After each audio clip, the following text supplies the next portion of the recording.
money for the Ukraine. This guy is our Ukraine. We got problems at home, but we can send money to Ukraine. Nicky Smokes got a job.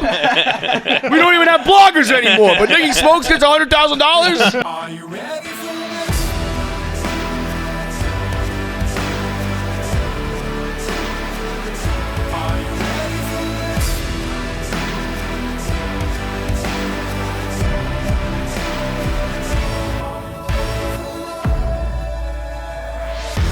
Jersey, we are finally coming your way. People in Jersey have been asking for KFC Radio Live, and I'm always like, hey, we're in New York. Why don't you come see us? But I realize you don't want to cross the river. You want us to come to you. I get it. You've been playing hard to get. You win. We're coming to Jersey City on July 13th. You can get your tickets now. Tickets are available in any of the KFC Radio social media. Click the link. Get your tickets at the White Eagle Hall in Jersey City.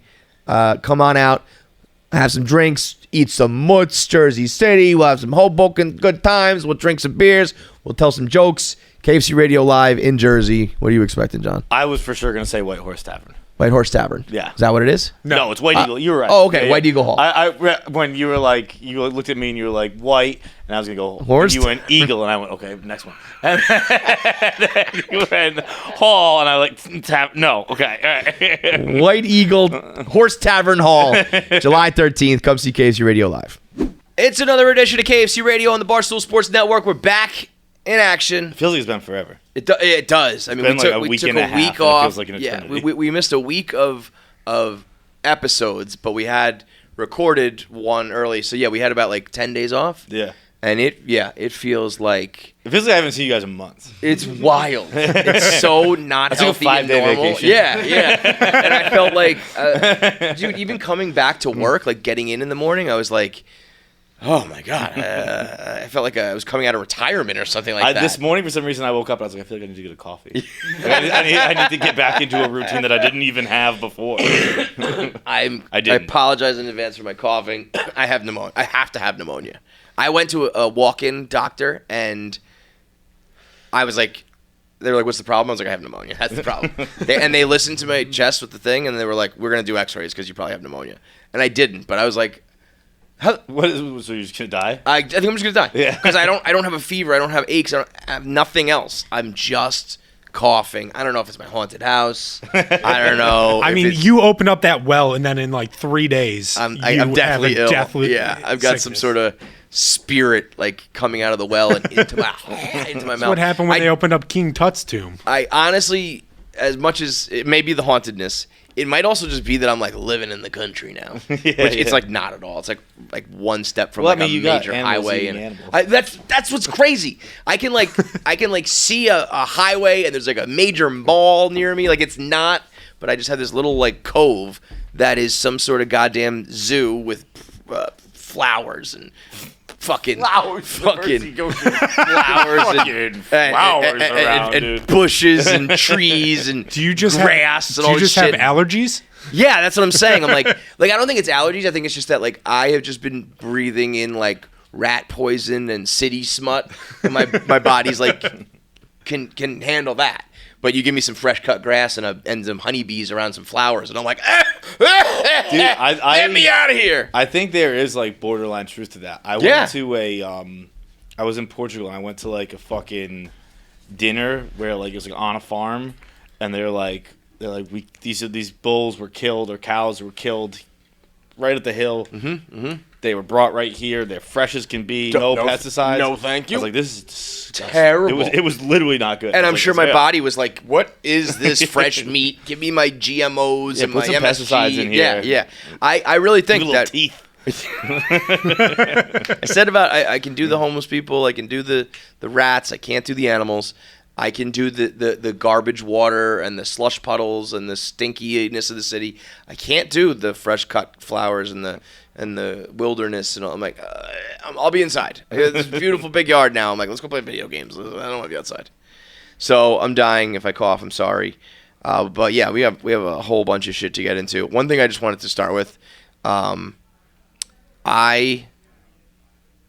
got a problem with the the clothing industry, with the fashion world. Okay. I wore this for a reason. Remember I told you? Yeah. I got some Bugle Boy thrift stuff the other day, and I was thinking about. I was kind of at a spot where I was like, for the past like however many years, I was pretty much exclusively wearing like our own clothing. Mm-hmm. We designed so much over the last few years. Like that's all I wore. And a couple regular things outside of that. But I was like, I don't really know what I'm wearing these days or what my style is or what brands I want to wear. And I just started thinking of old school brands. I was like, I'm going to try to find some Bugle Boy. I found this regular shirt. Bugle Boy, if you don't know, if you're younger, like Bugle Boy when we were kids was like the fucking... was it cool to you or was it what like your mom put you in? I think it was what my mom put me in. Yeah, but did you like it? I didn't have opinions at that point. Yeah, at that point we were just like, it was whatever. Just I was a piece of clay my parents molded. Yes, right. That's how I feel too. I do remember having like a pair of Bugle Boy elasticy jeans that I was like, those ones are comfortable.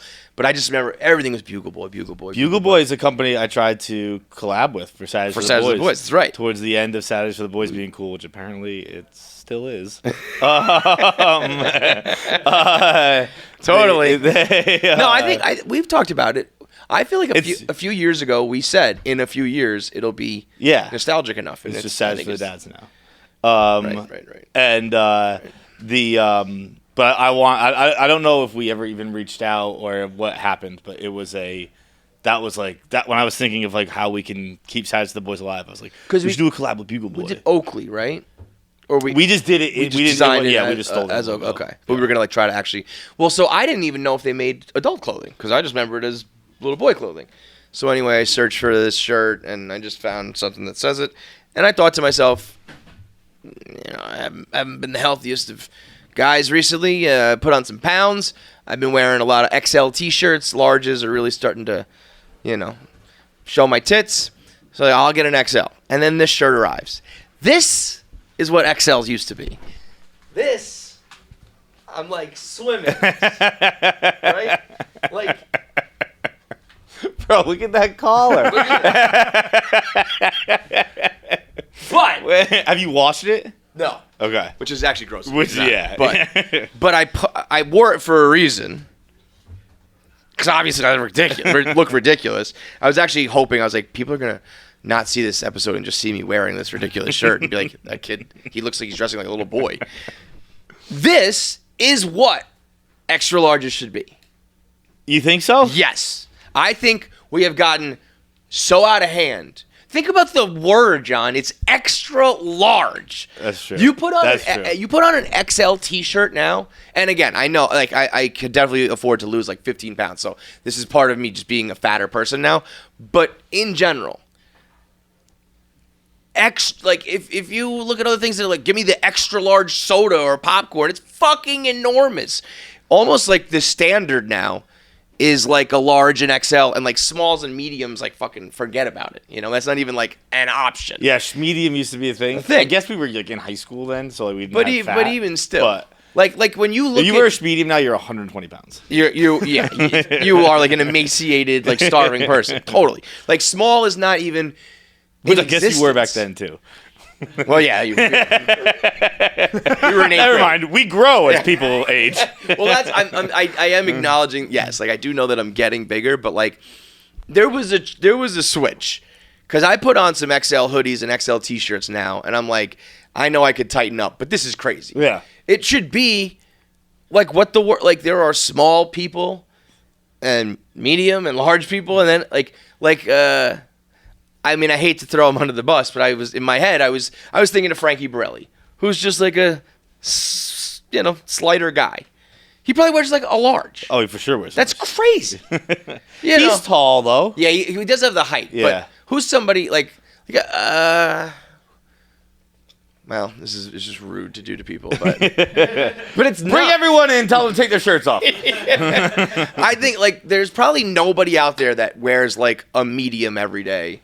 Like I bet you even Hubs. I think Hubs does. Is a good one. Hubs does wear like mediums, I think. Yeah. But like you throw him in, he would be like, I'll wear a large. Hubs should not be a large. Yeah. In okay, society. that's a good one. You know what I mean? Yep. And then like this By is what the way, it should Hubs. be. Poor Hubs. Oh, congratulations to Hubs. Congratulations to Hubs. Fucking Jake Marsh had to hit a hole on his engagement day. You popped the question. Incredibly rude of him. He got Farrah Fawcett. Hubs should have been the star of yesterday. Fucking Jake Marsh had to bury from $1.87.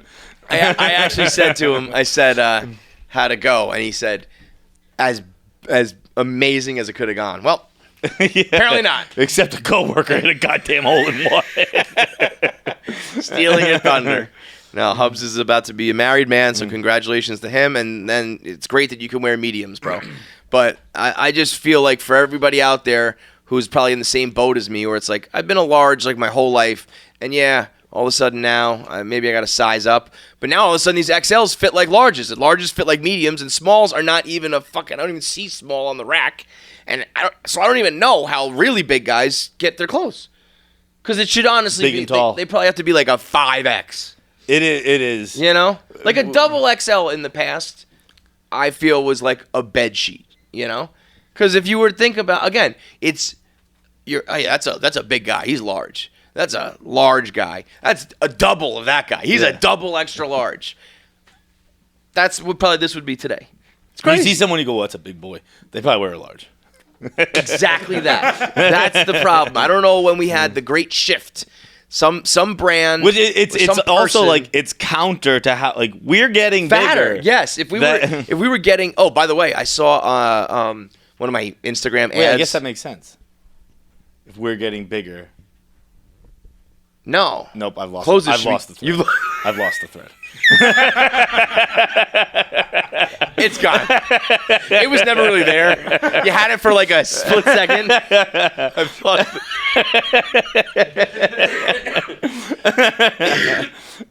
It's gone. No, if we're getting bigger, then clothes should be getting bigger. Larges should be getting... Correct. Yes. Yeah. Yeah. This is Okay. getting, yeah. Yes, I was right. You were right. Yes. It's the total opposite. Like back in the day, yeah, people were tinier and it all made sense. It's I think now I've lost the thread. But yeah, we're all fat Americans, so like, and I know it's happened with women. I think like a size 12 is like a size 6 now. Like, you know, now people are wearing like double zeros and shit. Yeah, it's like yeah. you know, probably make you feel like shit. I know, I guess it makes you feel better. Again, I lost the thread. I think it's like, you know, fat people can be like, I'm just a size 6. It's like, well, no, it's just because we're fucking adjusting the whole You're thing. a size 6. What was that, Trent? Trent saying I'm stuck between a large and an XL and it's ruining my life. That was in what year? 2018. And look at Trent, slim as hell. Hell yeah! That's a borderline medium man. That's right what there. I mean. Like that guy is just a regular dude, and nothing about him should be extra large. That is so fucking mean. That is crazy compared to like the picture compared to the like I'm stuck between. That's a regular guy. It's a regular fucking person. Yeah. Me I say everything else in life. You know, we're mediocre. I'm medium at everything, and I'm medium size. I'm a little bit taller than the average person, but I'm certainly not like big. I should be more in a medium large than I should be in a large and XL. You know, small should be for like adult guys who are like a little bit smaller. What is this? This is the guy who wrote Dear Banana Republic, and this is getting a little ridiculous. Is he saying what I'm saying? Yeah, good for this guy. I fucking like this guy. Yeah, and this is my favorite thing too. When you buy a shirt and they are like, here are your measurements. Now, don't get me wrong. I'm sure that's a very effective chart. If anyone in the world knew what their fucking chest inseam pop on down to was. the tailor real quick and figure out my chest size. Get the fuck out of here. This is everybody at Barstool right here. These two. Yes. Nobody should be. Nobody should be. Not every. No, we're those two, and then there are people who are off the television. All the way on the other side. Like that's exactly what I mean. Big and tall is like, you know, you could be like kind of overweight and you're probably going to big and tall these days. Yeah. Every shirt I put on, I'm like, oh, my tits are out. And again, I know that I'm like a bag of milk, but it shouldn't be like. Anytime I put on an XL, I should be like good. Mm-hmm. And there are times I'm like, oh shit, this is extra. I was like, am I a double extra large? At some point, it's their fault, okay? At some point, it's the fashion industry's fault. So I don't know if it was Banana Republic because you know they have everything. The Old Navy, Banana, the other Gap. Yeah. So maybe they decided it. Maybe some designer decided it. Maybe. The internet did it. I don't know, but at some point in that time frame, we decided to just shift everything. And you don't want to shift. You don't I don't want to, I'm like holding on to no, I'm a large. It's like, well, you're not. But I am. But I fucking am. This is and mostly this is the audio version of the drill tweet. I'm not owned. I say as I melt into a corn cob pipe. Like, I'm not fat. This is two things. This is me trying to prove to myself I'm not fat, and me just being upset I can't wear my Bugle Boy shirt because there's no way I can ever wear this again, man. If you wash that, you'll probably be much better. I guess so, but I guess that's also the problem. That the other problem with vintage stuff is you can wear it one time because everyone's like, "Oh, it's sick," and then you wear it a second time and still wearing that Backstreet Boys t-shirt. Yeah, huh? right. That's a great point. I just gave my sister a Backstreet Boys t-shirt. I was like, I wore it once. I can't really wear it ever again. Yeah, you get the pop from the crowd, ooh, and then it's just that can't be a regular shirt anymore. I mean, legitimately, for this to fit, I'd have to look how much I'd have to take. You're a Homer Simpson. In for that to be a regular ass shirt. That is what a fucking XL should be, folks. So anyway, I gotta lose a lot of weight. Don't overthink your Father's Day gift. Remember, your dad is richer than you, so don't try to buy him something expensive. This is a terrible idea. Don't buy something good for your dad. Get him something cheap. I'm glad Fuck you, Barstool. I've done this ad read before, and I went, I don't understand this at all. This is crazy. It's like it goes on to be like, our shit's cheap.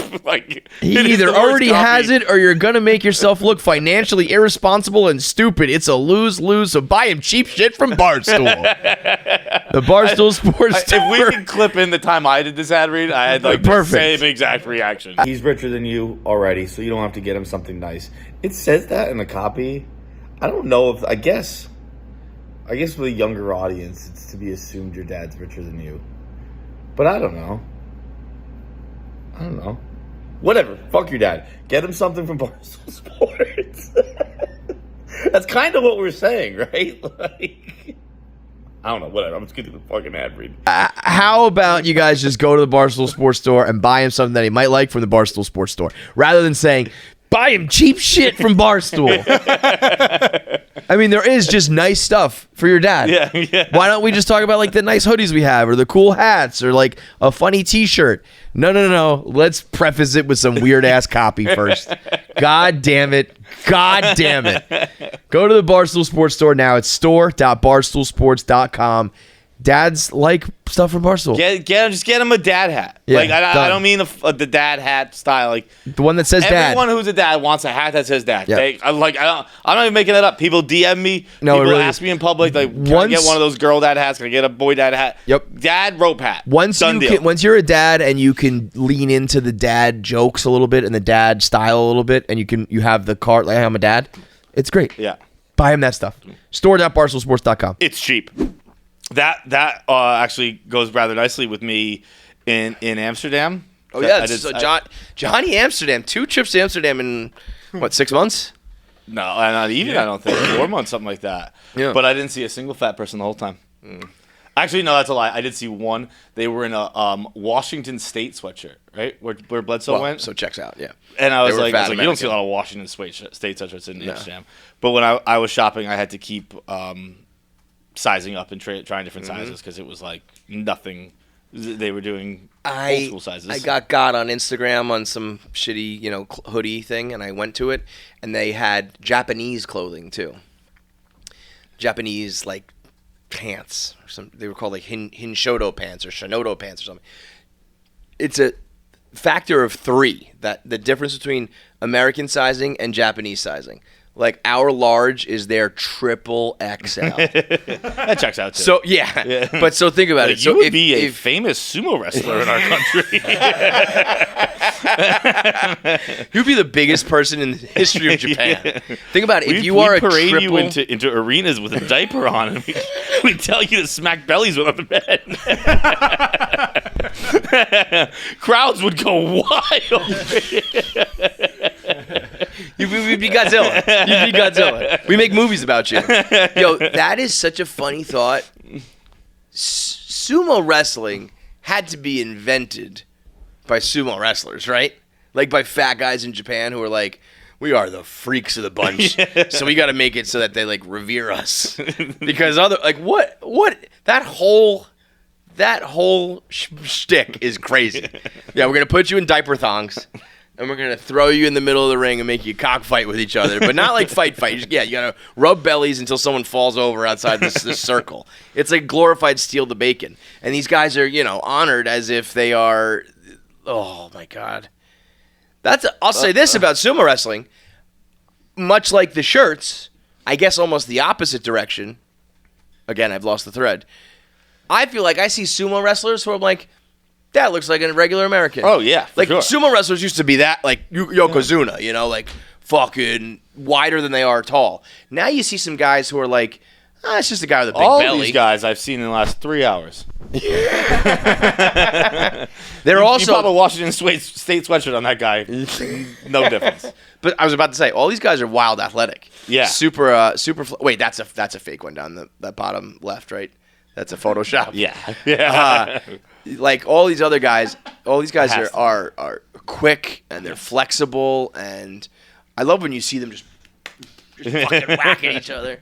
But they're revered as these like demigods in Japan. They're probably because the fat guys were like, let's tell everyone that we're really really really awesome just for being fat. I wonder if it's because they're so. Yeah, those are just two regular ass dudes. That's what I mean. Like that's that's fucking Big Cat and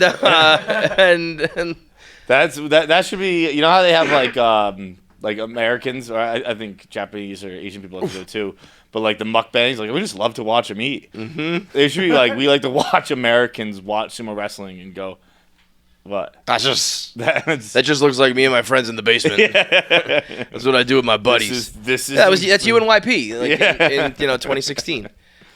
I love these guys. Anyway, how did we get to sumo wrestlers?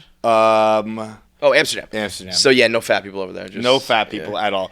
I do think. But I mean, when we went, they're eating pancakes all the time. We had we had a big Chinese food meal that was like regular Chinese food. Like it's not like you go over there and they're like, here is your piece of rice and your little like flower stem. I think it's just like cooked healthier and you walk. Bro, we didn't get the vibe. We didn't understand how much they don't use cars.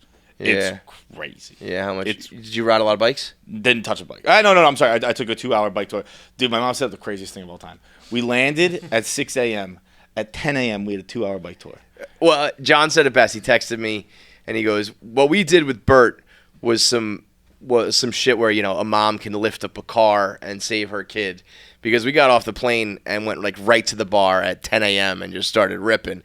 That's easier to do than what you did with your mom. Dude. I'd rather do the Burt Kreischer. You get off the plane, you go right to the bar, and you have to get shit-faced and smoke a blunt like in a matter of an hour. The fact that we versus did that is, you did a bike tour within an hour. I don't understand how we did. I almost fought the guy. By that time we were on like beer 2 or 3. We went for 24 more hours. Right.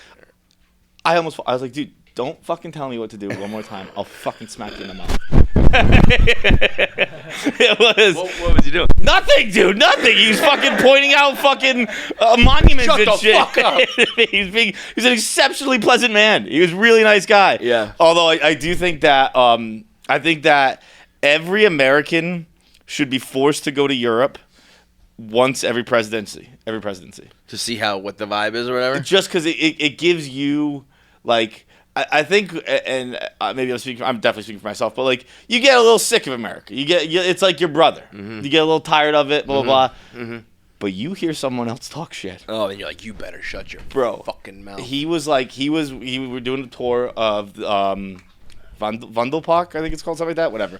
We pull over, he's explaining to us all the dikes and all the shit that, all the shit that like they needed to build to Amsterdam to keep it like all the windmills are there and shit like that. Yeah. And he's like, look over here, they are drinking the wine, and you cannot do that in America. But you can buy a gun and shoot a school. And I was like, what'd you say, you fucking socialist? It's called the Second Amendment, look it up! Like, the only reason you're allowed to have this stupid bike country is because we kill anybody who talks shit, okay? You would be speaking German! Later, he was talking about, like, being drunk in public, and he's like, the police here, they are reasonable, you can just talk to them, they will not shoot you. And I was like, they shoot criminals! He wasn't an angel! He had a hoodie on, for God's sakes. He had a rap sheet, I swear. All right, be back to blue. All right, Sam, we back to blue. Bro, I went to Europe, came back to fucking diehard Republican. Q was right. It is true, though. I definitely do feel that. I definitely do get that where part of me is like, oh, yeah. Like, you're right. It makes you... that we're obviously talking a little bit extreme there, but there definitely are times where I'm like, oh yeah, no, America's still the best. Yeah. Don't get it twisted. Like, yeah, listen, is it great if you're between the ages, if you're in elementary school? No, it's not. Everybody else, like, once you're an adult, pretty fucking good, okay?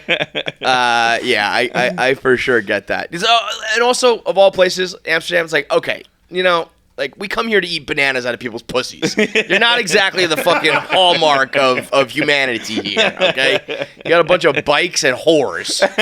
So maybe, let someone else talk a little bit of shit. I will say the thing about the bike that is so sick is the fucking, it's so quiet. Oh my God, it's so quiet. But I feel like it was, like, I would be afraid to ride the bikes.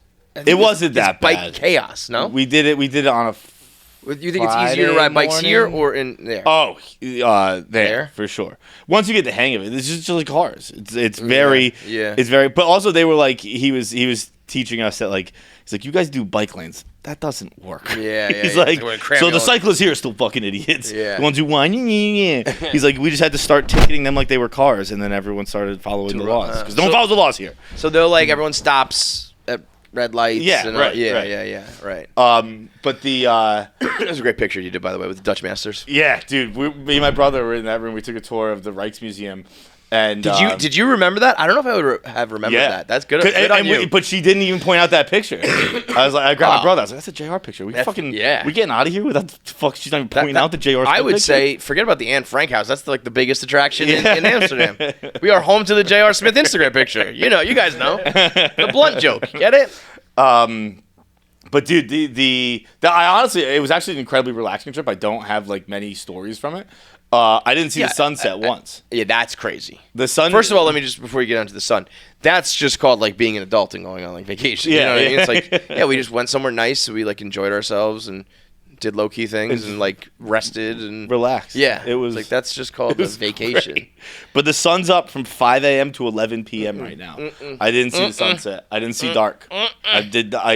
There was one that I was walking home. It was borderline dusk. It was probably 10:30, 10:45. Bro, that I'm telling you, I'm surprised there's not like more crime or like psychological issues in Amsterdam. That ain't right. No, I actually think it works because it's your body. Like when it gets nighttime, my body shifts. I go Mr. Hyde. I'm like, all right, time to be fucking. So you're more like a citizen in the sun. It's almost like I get like a rebirth. Yeah. This is just like I'm like, this is the longest day. Well, that's what I mean. Ever. I want to go to bed. That's why I guess you would just go home and go to bed. But part of me would be like, get me out of this fucking daytime. I still have to like. Yeah, like I get home at night. I love when it gets dark at like 4:00 in the winter. It's like day's over. No requests, no work anymore, no nothing. Like, see you later. The sun's down. I go home now. We all, you know what I mean? If this sun is out, people can reasonably expect you to do things and do stuff. And it's like, till what, 11 o'clock, you said? Not like it's going down. Yeah, like it was, I would get to my hotel 10:30. It was blue out. It wasn't noon sunny, but I didn't see like street lights on. And then you go to sleep. Remember when we went to by the time you wake up, it's blue. Yeah, oh yeah. So like remember when we went to Bert's show and like we were on the water? I was like, this is so beautiful because all the lights were lit. Never saw that.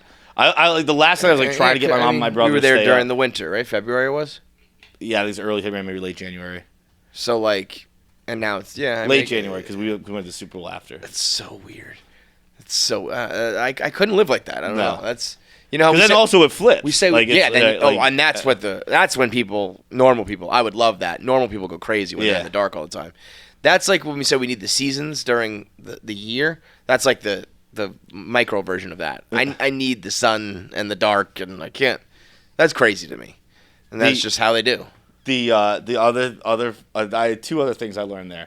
One, This would suck. I didn't notice it when we were there because we were fucked up the whole time. But when you're walking along the canals everyone has their blind. Like you can just see into everyone's house. Like and like particularly like right here. They're right there. You're right here. Yeah. And you can just see them watching the TV on the couch. You can see them cooking. All this shit. They don't. It's a Dutch tradition. Perverts. That you don't close the blinds because 800 years ago when they would go out to sea to catch fish and whatever they would do, the wives would leave their blinds open so that the neighbors didn't think they were fucking around. And it's while their husbands were gone. Or something? And it's still tradition. I'd be like, if I can't masturbate on my goddamn couch because some bitch in the past used to rat on her neighbors, I'd be furious. Well, I would just be fucking blinds open. Fuck you guys. It was great. I was like the one time I spoke up in the museum. Like, wait a minute. Like, whoa, wait a second. So how do people jerk off here? What's your masturbation policies here in Denmark, in Amsterdam? The only other time I spoke up at the museum was there was this guy who was this little dude. He's very short. This American guy who was a dickhead the whole time. He was complaining. Like we started like 10 minutes late because people had to use the bathroom, and he's like, "I'm on a clock. I paid a lot for this fucking tour." Blah blah blah. And he's just an asshole, and he just like put like a bad vibe. It's America, man. And then we get to William the Orange, who was the king of England, and also before that, the king of the Netherlands. We get to his bed. They had like his actual bed in the museum, and it's dope how they just had like their bed becomes like a room, like the blinds are so thick. Yeah, but it was so small. Really, it was crazy how small it was, and I did not let that go. I was like, humans fit in this bed? My God, if you could fit in this bed, you must be the smallest person of all time. I made a scene about how small that bed was. Were people like, what the fuck? No one said anything, but I know that guy was going, I could fit in this bed. That's about my size. What a weird, like, was your family like, so, like, what did you do last time? Like, it's just such a different experience what you did this time versus last time. Like, no, they really, like... Don't ask, don't tell? No, I mean, we went to the red light district once. I actually never saw the banana bar. The red light district is Times Square. With your family? It's Times Square. Oh. Did you walk, like, the strip where they're in the boxes, though? No, we didn't, because it was... I don't know if they don't come out at night. We were in the red light district. I thought we would just see them. We never did. Maybe it's just they come out at night. But it was... I mean, I guess that's got to be, Because, again, when the sun's up, you're a respectable human. You're not going to buy a naked woman out of a glass box if the sun's still up. So those bitches are probably like, when is sundown? I got to get my money, man. I'd have, like, blinders over to the top of my box. I'd keep that shit dark. So there was... Because I was thinking, I remember, like, the red light district just starts. Like, it was like normal, boom, whores. It was. So I was like, what do you do there if you're just, like, walking along with Polly and then all of a sudden, bam, there's a hooker? We would walk by, like, sex store. There were plenty of sex stores and, like, like Times Square places that had, like, all, like, the fucking naked pictures and porns in the window and shit like that. But we didn't see any live women. A couple dead ones. Do it. When I came back, I did the Team Impact dinner. Yeah, so the gala, and dude, I posted a picture, and this was me coming back from Amsterdam. Even though the trip was wholesome, this was my reimagination to society. Mm-hmm.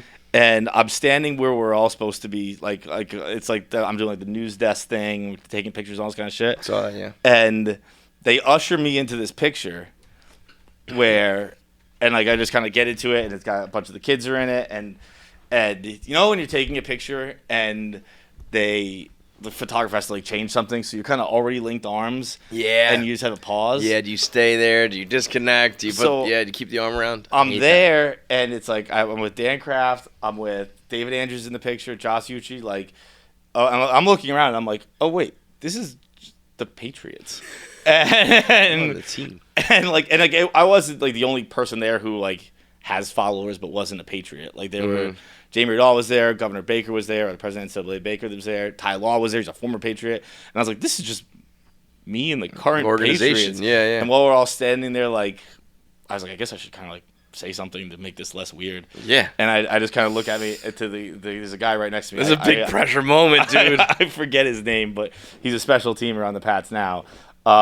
and I was like, I just go, I don't even know how I got in this picture, and he just goes, everyone's welcome, buddy. And I was like, no, I'm not a kid. I'm a man. I'm a man. Okay. No. This place is backfired. I'm not a boy. I'm an adult man. Okay. I'm like 10 years older than you, dude.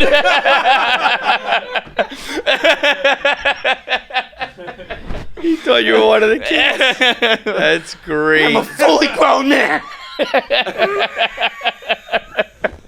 I will fight you right now. I am stronger than you are. Oh, man, that's great. I wear an extra large. That is fucking hilarious. So I was like, all right, I guess I'll go have dinner now. When they think you're part of the charity. That is really fucking funny. Gave me the double tap. I was like, God, I wish I was doing to the back of the head. Did he call you? That would have felt fucking better. Did he call you buddy or something? You said, buddy? Hey, everyone's no, obviously, he was being nice, of course. but no, but the proper reaction is almost, I know what you're doing there. It's like, this is crazy. Why am I in this picture? Right. If Rabel was there, he'd be like, you fucking nobody, get out. He would go along with it. But the other guy's trying to be nice, like, it's okay. Your mommy's coming soon. Push-ups. I can do 20. I'm a man. I'm 40. That is great. What do we got today? Do we have any interviews? Yeah, we have Troy Bond. Troy Bond, who just posted on his Instagram. He was at a concert with Logic. He's friends with Logic. I wonder if it's because they look alike. They do look like. I wonder if that started on the internet. It's a Matthew McConaughey, Woody Harrelson friendship. It's like, we might have the same dad. I think when Logic was on Bert's show or something, he said go follow Troy Bond. Well, Logic stopped his show and was like, we have one of the greatest comedians up and comers of this generation. Give him a huge shout out in front of a huge fucking audience. So we got Troy Bond on the show, who comes in like a bat out of hell. I mean, he's great. Holy shit. I'm a chameleon. I can go low energy, high energy. I can match whatever the guest wants to do. I was like, holy shit. That was fired out of a fucking cannon. Also, you mentioned our boy Bert. The boy did it. We haven't really talked. We haven't had an episode since The Machine came out. Movie drop, did the red carpet, did the premiere. Had everyone in the world, from us to The Rock to Arnold Schwarzenegger to Mark Wahlberg to Joe Rogan, all the comedians. Glad you started with us there. Yeah. Top notch. Yeah, KFC Radio. All the heavy hitters promoting that show. The owner of a sports league. Greatest bodybuilder of all time, married to Kennedy. Me and John. But we got to see the advanced screening. I guess maybe we did talk about married it to Kennedy that cheated on her. Yeah. Married to Kennedy was like, I can go up. Imagine marrying Kenny and being like, I'm just going to fuck the housekeeper. Whatever. That's awesome. And it had a little Frankito. Yeah.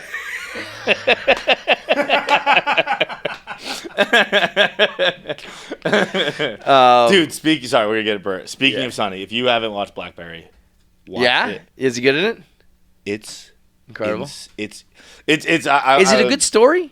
It's great. It's Air, but way better. Okay, because we said about Air, it was Air was just the story Air, of I very much enjoyed. I think Ken Jack called it the most. I forget what fucking word he used, but he used a word where it was that's exactly what it is. Where it's it's not harmless maybe or something like that. Where it's it's a perfect movie.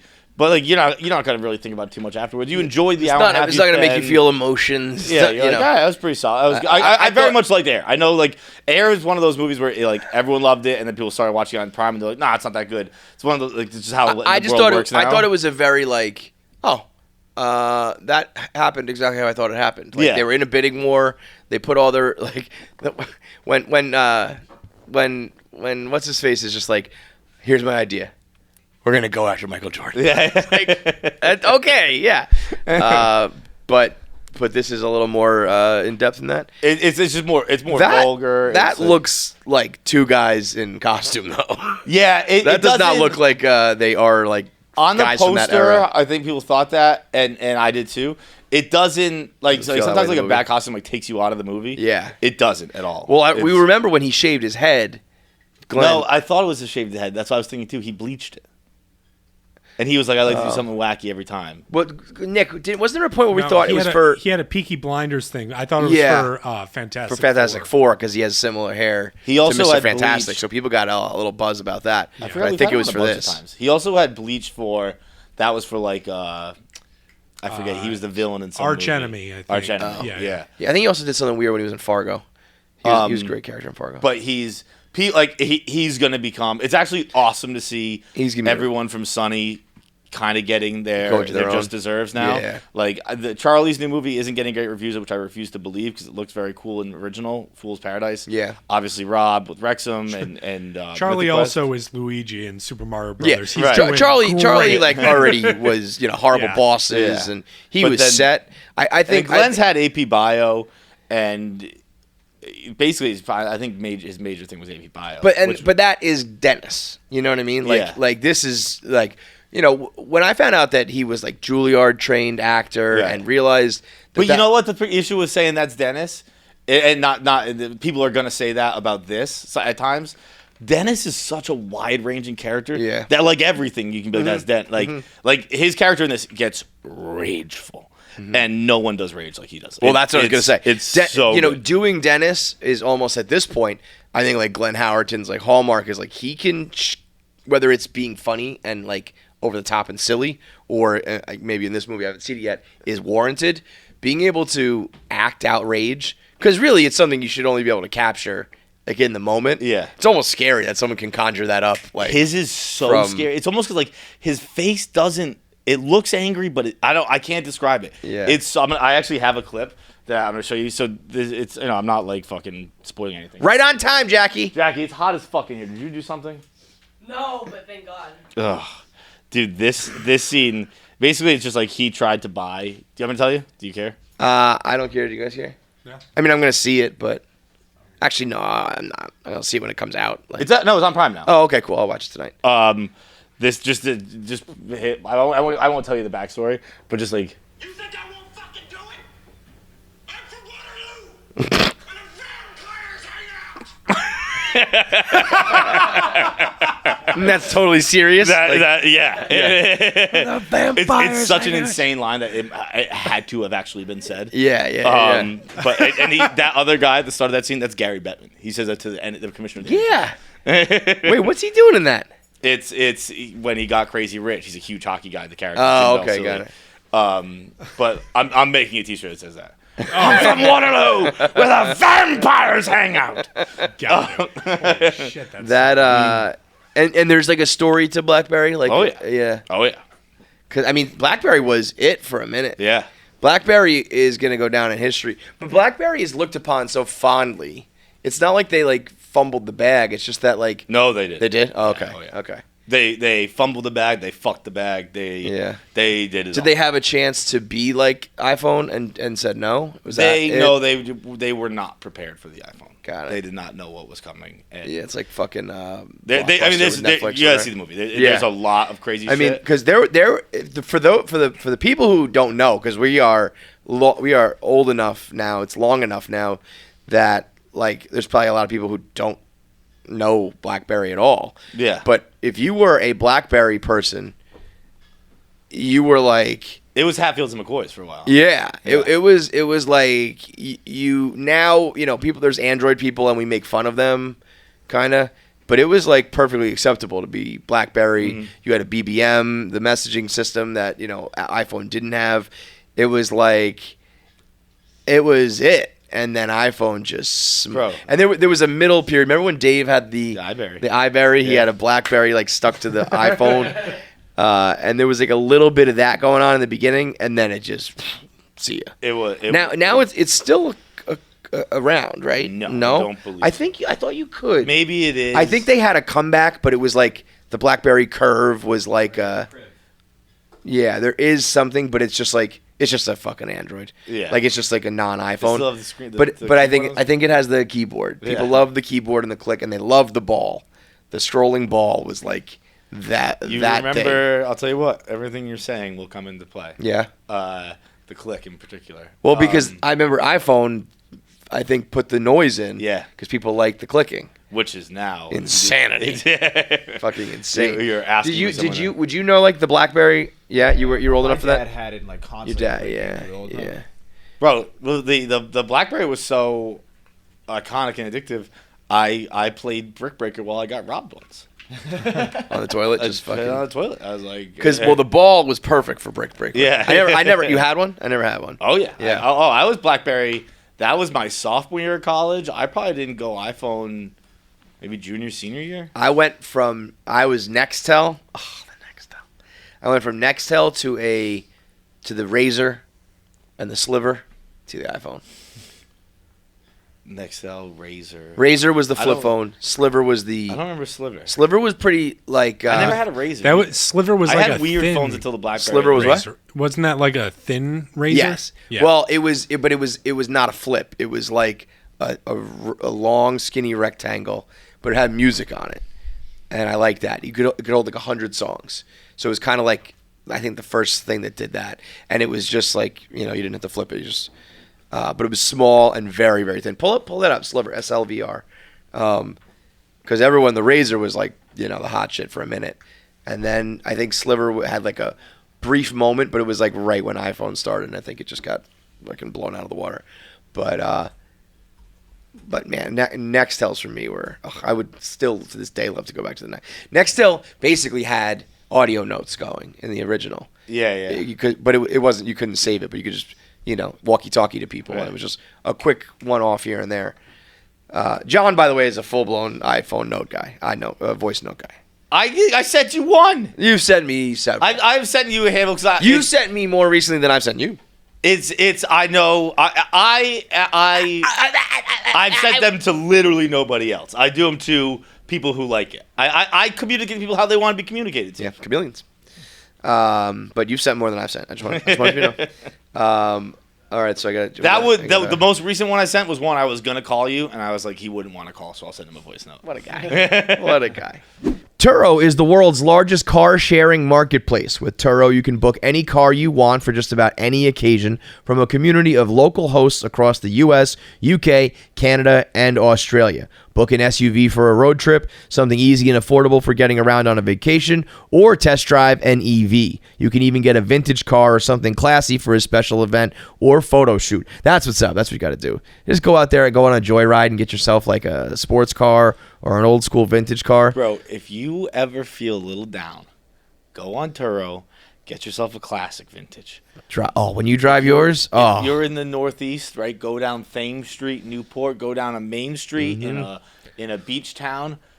Fucking old dudes point at you and give you the thumbs up, and nothing. That's validation from dad you've been searching for 20 years. The only thing better than when you pass people on a boat and give a wave is the car guys. Yeah. Like maybe give a little honk of the horn, a little wave out the window. Bro, it's bliss. And You'll they feel don't so need to much know. better. They don't need to know it's from Turo. Yeah. As far as they know, that's yours, baby. You got good taste. Every trip is backed by liability insurance. Terms and conditions and exclusions apply.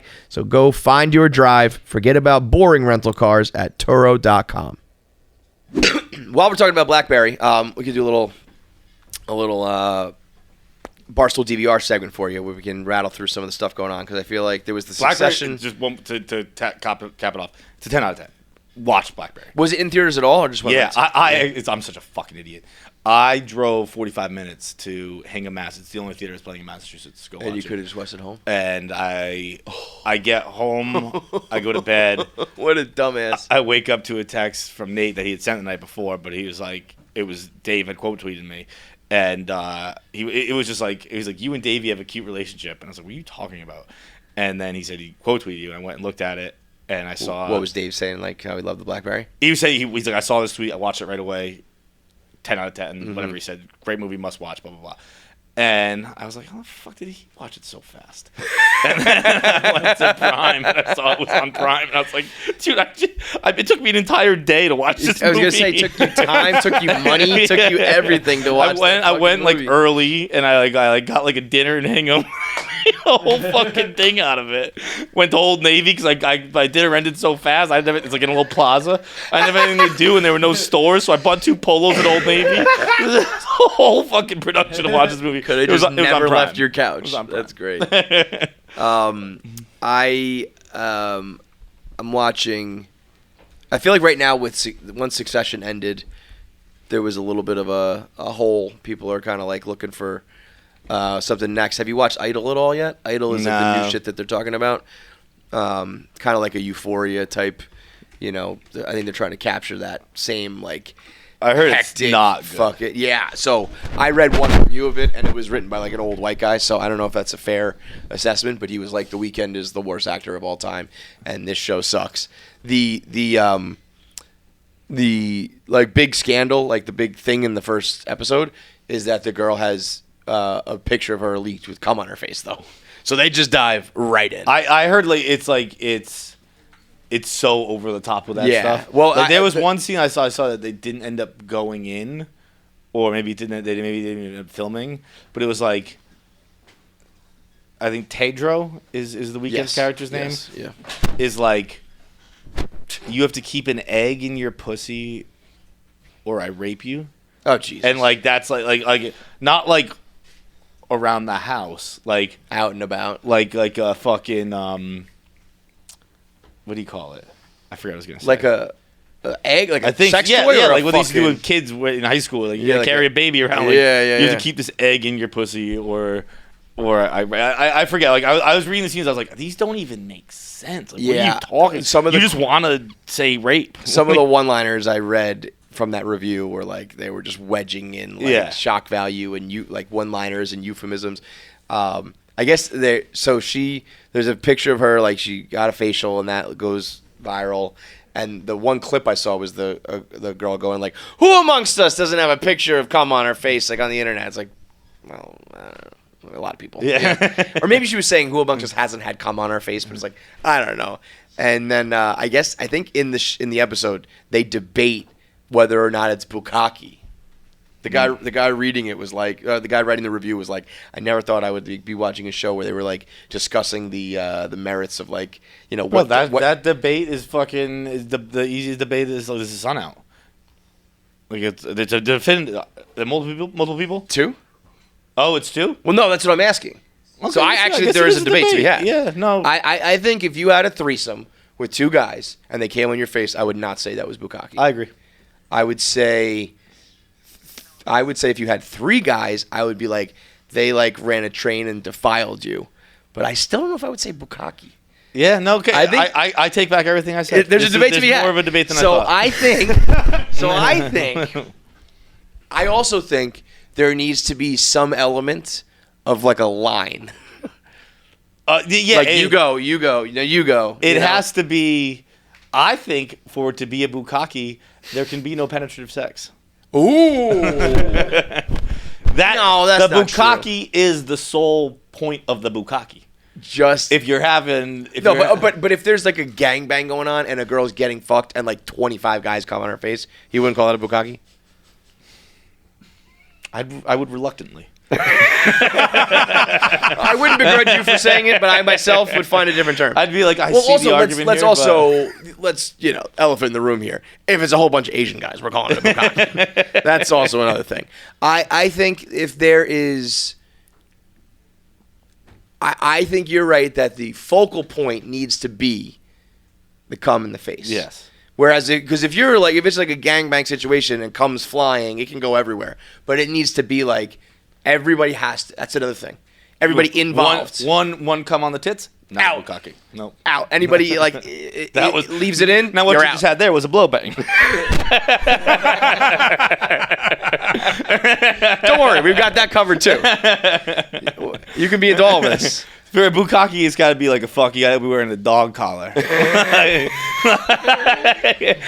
got to catch it all. Nothing else. You got to have a dog bowl at the bottom that catches any excess. Well, that was Barstool DVR.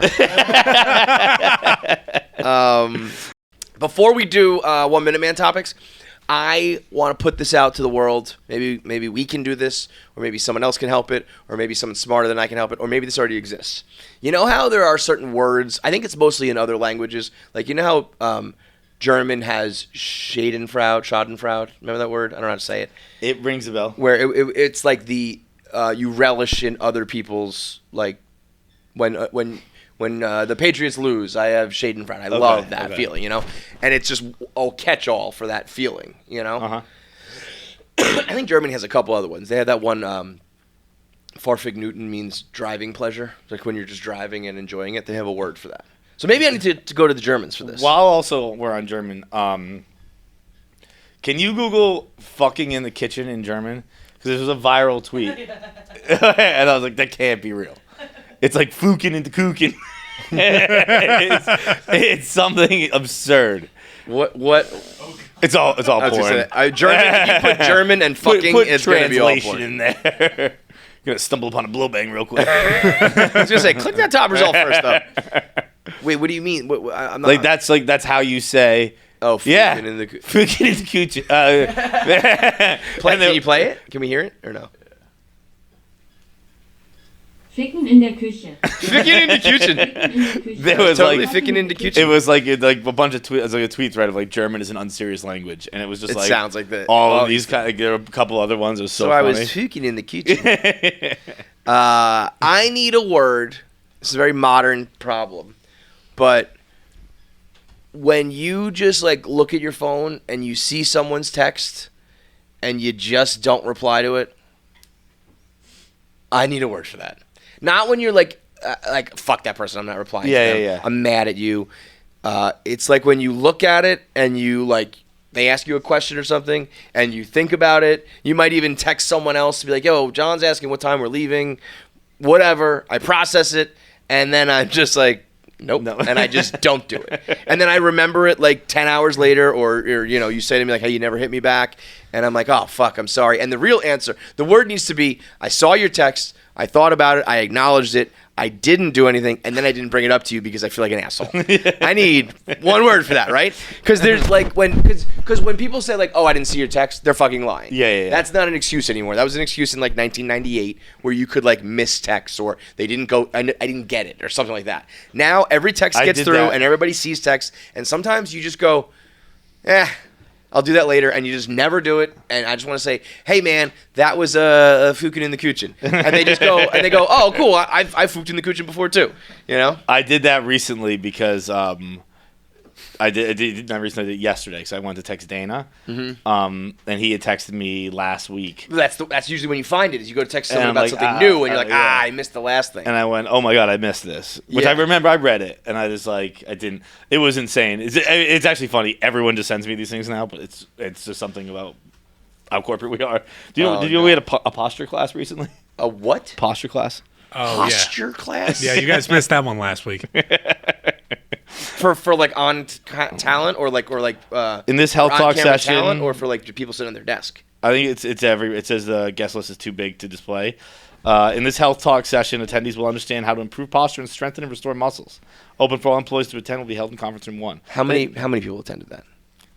I don't know. You know what I would say we should do is fire everyone who attended that. Like one of those.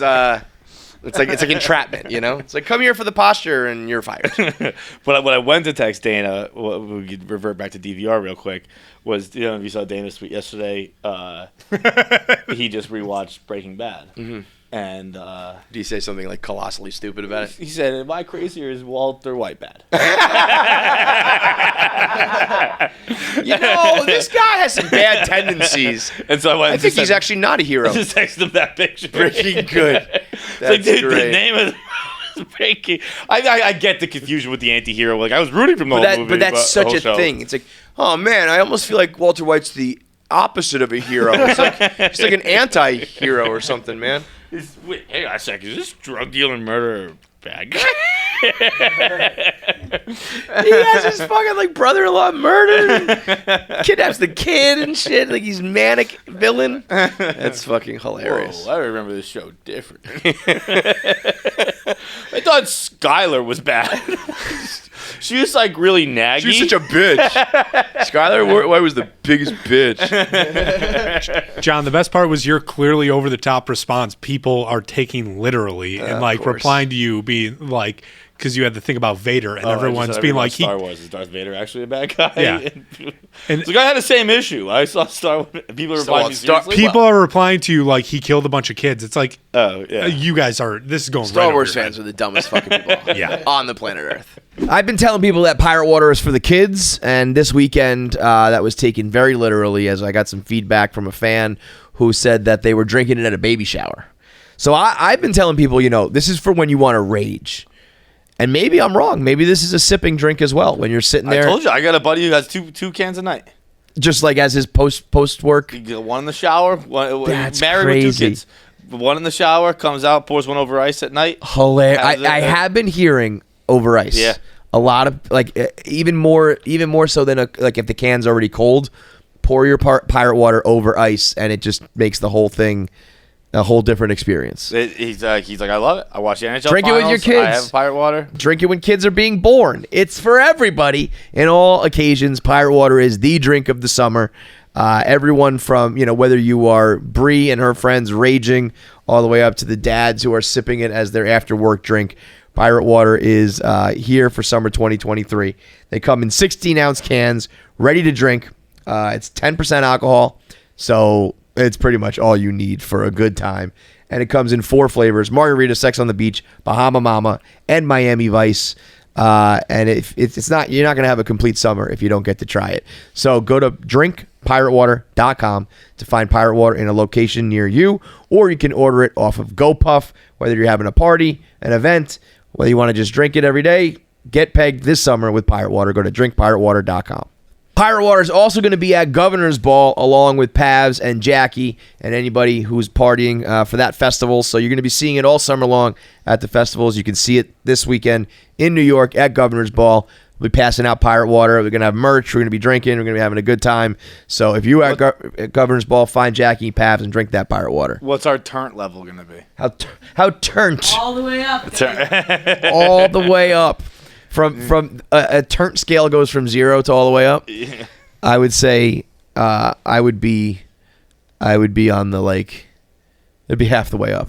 That's where you're turning. Half the way up. That's where I can get turned to these days. Half the way up. All right, we'll get into our voicemails in a moment, but first, 1 minute, man, KFC Radio style. We'll rattle through these topics here. First, we'll start with some Barstool news. Also, if you want some more inside Barstool stuff, go listen to our episode with Eddie that's out this week. It dropped yesterday. If you want some more clarity on what's going on in the Chicago situation, if you're a fan of those guys, Eddie goes a little more in depth with it.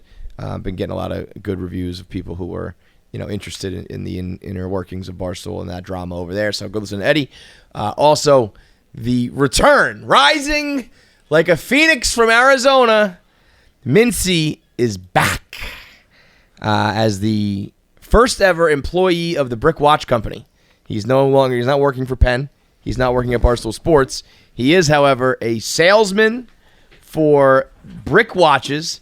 Feitelberg has his right there on the spot. I've got mine right here. I've been meaning to get mine sized. I'm doing it today. Well, because of Mintzy. Mintzy clearly was not meaning to get his size because he did his intro video with his watch hanging like this. He also texted Dave, "Where are you selling the watches? Are they in the Barstool store?" And Dave had to send the Brick Watch salesman a link to brickwatchcompany.com. I mean, everything about this. I landed coming home from Amsterdam. I landed and I saw. Oh no! I was on the plane when it first happened. Yeah, because I sent you the screenshot of the video being like, this fucking guy. And John was like, I don't have Wi-Fi on the plane, so I can't watch the video. And no, it's I had it. killing me. Videos don't work for me on Wi-Fi on planes. Well, yeah. I had it. I just couldn't you get just it. have like minimal. And Wi-Fi then I get in the car. I'm driving home. I was in shotgun and I'm driving. My brother in the back seat. And Dave posts like the full video. And I was like, Benny, go in the back, get in my bag, get my headphones, get them up here because I got to watch this right away. And it is. Nobody's been better ever. No. It's so goddamn like the you couldn't unintentional comedy. It's fucking- impossible to capture this. him calling Dave back was like Dave gives a little smirk when Dave had, Yeah. I had two screenshots during it. Yeah. One when Mintzy was like talking about how like they'll bring the watches to the South, and Dave just has his little Dave smirk where he's like, and then Reminds me of towards- when Frank asked for $100,000 at Big Brain. Dave just went, and then when he's like, it says Mintzy called Dave back. He has no idea Dave can hear any of this. And it was like, I mean, it's in every video he has. he's batting 1,000. In regards to this situation, not every video he ever does is great, but there's some classics. Well, the bobblehead, The bobblehead. courtside is his best work ever. Yeah, He doesn't know how good he is, but Dave does. When there's a few times throughout history when I like really tip my cap to Dave the blogger, because usually like in the early days it was like, I think I'm just as funny as anybody on the internet, and you're just writing blogs, you know, and making your own videos, making your own content. When Dave, I remember it's almost like poetic for me as a blogger when he got kicked out of the Super Bowl and was just alone at the hotel bar. Not even it was like he was watching the end of the Super Bowl from like a Holiday Inn in the lobby. yeah. All by himself. And he just let everyone continue thinking that he was like arrested and in jail. But some stoolie like was like, Dave Portnoy's here like watching the game. So like that picture kind of circulated and I saw that.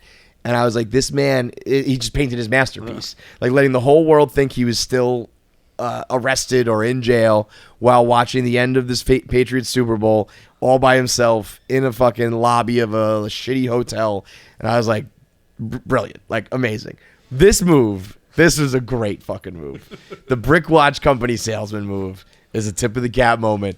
That is, what a loophole. What a fucking loophole. You know, Dave was just like, there's a reason why Dave doesn't fire anybody. He doesn't want it on his conscience. He doesn't like it.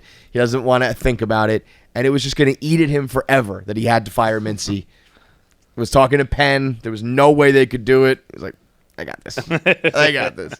I don't even know what it entails. Like, is he actually paying him? Is it a real job? Is it like? Yes. I mean, obviously, it's not a real. It's his same job. contract. Right. That's what I mean. Like, so he's getting the same money and doing the same stuff. It's just under the Brick Watch. It's brilliant.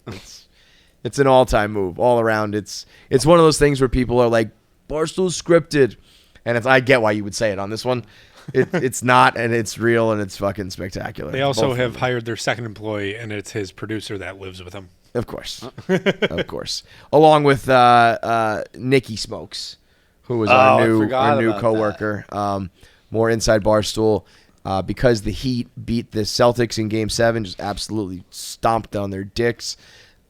This guy from Miami, who is a caricature of a Miami Heat fan. The fucking spiky hair, the gold chain, the fucking, I'm sure he's got a tattoo of like the Heat logo. He got a job for $100,000 for a year at Barstool. That's not a real number. That's not a real number. That can't be a real number. Would you be surprised? I actually would be. Yes, you would be. I would be surprised. I saw that video too, where I think they were saying on the Yak. I think that has to be a Yak made up number. I mean, that was the original bet. I thought the bet was he got a job. No, the bet was 100. Like Dave, I think Dave tweeted $100,000 job. Has he made a video about the Heat since? I guess I don't follow him, but I would imagine that there are some people around here unhappy about that.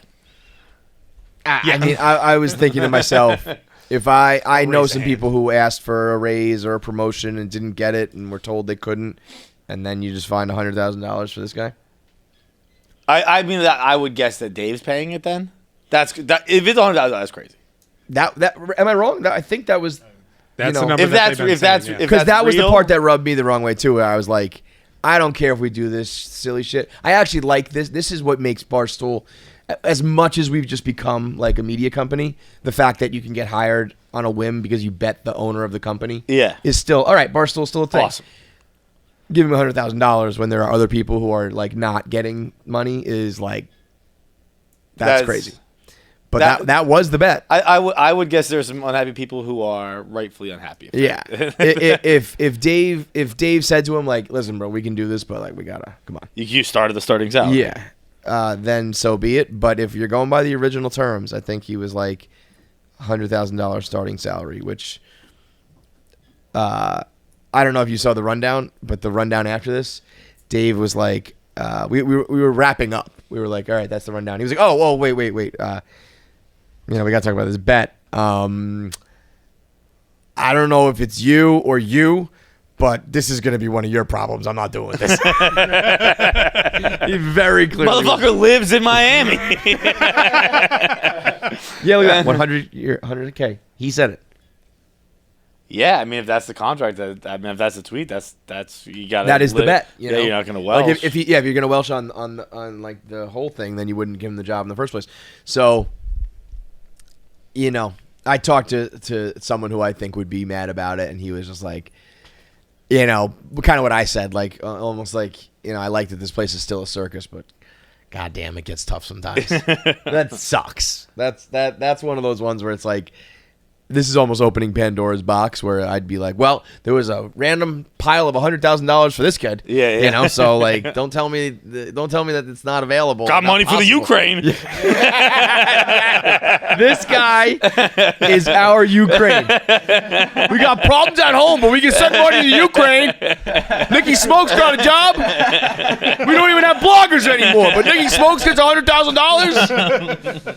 That is it. Nicky Ukraine. That's his new nickname. That is fucking hilarious. The Heat snagging a game was huge for him because after that first game, Jokic had a triple-double on 5 shots. Really? It was like 15, 15, and 15. And he was like 5 for 6. The Nuggets were up by like 20 points in the fourth quarter. He had taken like 5 or 6 shots.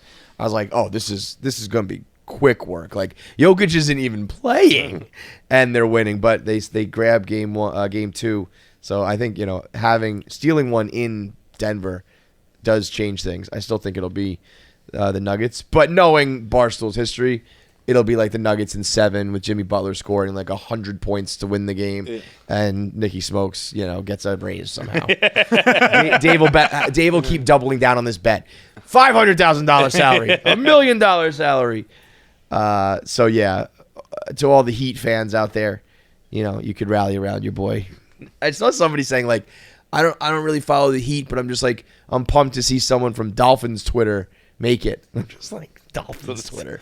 Like, there's just a corner of the internet for everything. Yeah. Like there's just a bunch of Dolphins fans out there being like, "Go Nick, yes!" Like he made it, dude. Root for our boy. Also, something is, I think, almost inside Barstool at this point is it's not, but I think it's become a Barstool thing in my mind. Is the National Darts Championship? Yeah. United World Series of Darts. That's right. If I wish I was a younger man and still just doing dumb shit like this, darts would have been a fucking time. Dude, I would have loved it with my friends. I had a ticket, and I had a Team Impact dinner. Oh, you were thinking about it. And I was like, maybe I'll just catch the next one. I did not end up attending. I stuck around, got belittled by a Patriot player, and boy, do I regret it. Dude, I mean, the scene looked awesome. It looked so much fun. To me, it's like it's shopping day, but better. It's darts day because everyone still is getting their fits off and stuff. But then there's this darts thing as the focal point. But just I haven't even seen video, but the still photos of just people like fucking raging darts shirts. Liam with his Newport cigarette shirt, that was awesome. Jackie was there. Jackie was there for darts. Was Jackie the first ever female at Darts Day? No. Last year, somebody told me they went. A female that works here. Yeah, a female told me. You said that so confidently. I don't know if that's What? That there's been like you said that like there's been a ton of girls. Oh wait, I at don't Darts think no. Day. Last year I don't think that there was no girls? there were no females there, and then this year they they let us come, but like I felt like bad being there because, and I was saying it was like the most racist shit I've ever been a part of. It was all white guys, just like, and like nothing racist was going on. Stand up for the white men. Our existence isn't racist. No, were they yelling the N-word? No, but you didn't have to, like, you just are in this building. You're like, this feels wrong to have like every single. Oh my! It was like, and then like I just felt bad for being a girl being there. I was like, sorry to like kill the bro culture vibe. That is such a great trait to have, to know when you're killing the vibe. I mean, but I was still there. I was like, I bet you weren't. You're fine. You bring the vibes yourself. You enhance the vibes. No, but this was next level guy shit. Yeah. But it was like just really, like stupidity. It was really beautiful to see. Like, you men are really something, because it was like nobody knew what was going on. Nobody knew the rules, but people were just throwing, like, every single time like somebody would throw darts, they would just be like, ah, like it was like this ruckus. And then nobody knew the point system, but like every time it just didn't go where it looked like it should have gone. Like, everyone was just all in unison, like, fuck you, get it together. It was really, really great. That is, that's right up there with who's got smaller for me. Like guys in that element. When guys agree to something that they inherently, like, there's a little bit of competition, there's something cool about it, but we all know that nobody really cares about darts. But let's make it a thing. And then it becomes a thing, then you actually do start to care about it. That is what being a dude is all about. Yeah. We can make anything into a thing, and then it starts as a joke, and then it becomes real, and then next thing you know, like 3, 4, 5 years in, we're going to be like, interviewing dart throwers and shit. It's gonna be like, we showed up with over 150 people. Yeah. Like, we were a large percentage of the people at darts. We took over a whole bar, like a 3. There was 150 people from Barstool at darts? Yeah. I thought it was like 10 of you.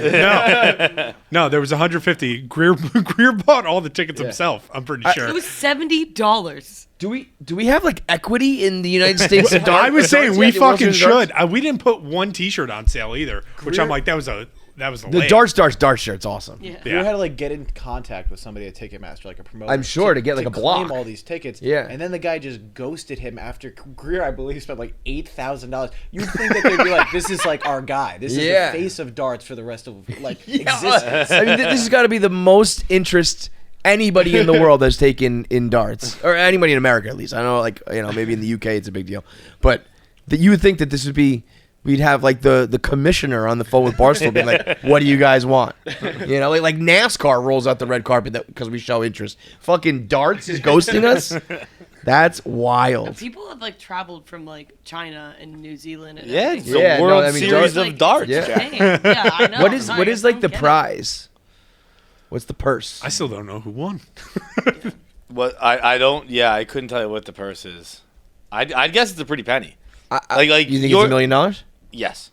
I was comparing it to poker in my mind, but I could also see this being like $75,000. Yeah, but that's for the Premier League. Oh, MVG ended up winning. I knew that he was gonna win. $20,000. $20,000. 20,000 euros. Oh, excuse me. So that's at least $24,000. So we just thought it was paid $1 almost million. the purse. This is how much you guys have poisoned my brain with darts. I thought that man was going to walk away with $1 million. Greer probably spent more on tickets than he won. That is hilarious. That's shockingly low. I thought that is embarrassing. I thought it was one of those things that like I know they have the viral videos occasionally, but that kind of poisoned my brain. That like the viral videos make more money. With like a YouTube pre-roll than the fucking purse. Darts Day vibes. How did this begin? This feels like a Quiggs and Greer thing. Oh, yeah. It's a Greer, I believe. Yeah, Quiggs, I think as well. I want to say last year, like, they were all just hanging out, like, and just dudes showing up, and then somebody was like, it's darts tonight, and then it just became a fucking thing. That was how long ago? Last year. It was only it was darts days? Just last year. Oh, I thought it was at least 3 or 4. Yeah, it spiraled from like 20 guys. Or no, last year was 50, and Greer had bought all the tickets on his own phone, so he had to stand there at the gate and swipe in 55 tickets. I think there's like 3 because I think I didn't go to the first one and I wanted to go to the last one. I know it was because I went to I tried to get tickets. I couldn't get tickets the day of. I didn't know about it. I saw them tweeting about it that morning. I texted Greer. I was like, "Yo, what's this all about?" And he's like, "Come." Tried to get tickets, just couldn't get a ticket. I'm talking secondary market. I could not get a ticket. Yeah, I remember you saying that. Yeah. But then when I was How's that possible? When I was on Game Time, I saw that Bargatze was in town, so I just went to that night instead. And it was a disappointment. Yeah. That's how good Darts Day is. It makes Nate Bargatze comedy like, I wish I was at Darts Day. I think maybe I am confusing it then with Shopping Day. These fucking idiots. They're the best. They are the best. This feels like the World Series of Baseball, or what's it called? World Baseball Classic. Yeah. Like the next one, like this one gained a lot of steam. The next one's gonna be a fucking next one, like, production. Don't even put tickets on sale. It's where all. It's just like however it was in the Garden. Oh, yeah. It's in the Hulu The theater. Yeah. It'll be at the arena by the time we're done with it. So shout out to Darts Day.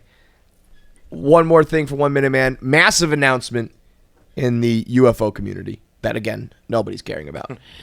There is an intelligence community whistleblower who has said that the intelligence community is illegally hiding from Congress that they have spacecraft that is non-human origins. They have intact spacecraft. I believe it. And they're just like, it's non-human origin that other people in the intelligence community, I guess anonymously, there's one whistleblower who we know of. Other people are corroborating the story. They're saying that the government is being like it's almost like the government is being played. You know what I mean? Usually it's the government doing this shit. They're saying that that Congress and the people who should know are not being told about it, and it just again doesn't seem like people care. It is. It's an ATI question. Would you rather prove aliens are real or cancer or cure cancer? Cure cancer. Yeah. Take the cancer. Yeah, because we proved aliens. You thought you were gonna get a hero's welcome and change the world, and no one cares. It must be so frustrating. No, I'm telling you, aliens are real. And everyone's like, yeah, no, we heard you. We get it. We pretended to care about this for the last 60, 70 years. We made movies about it. There's an entire cottage industry about it. We made conspiracy theories and books and pop culture all about it.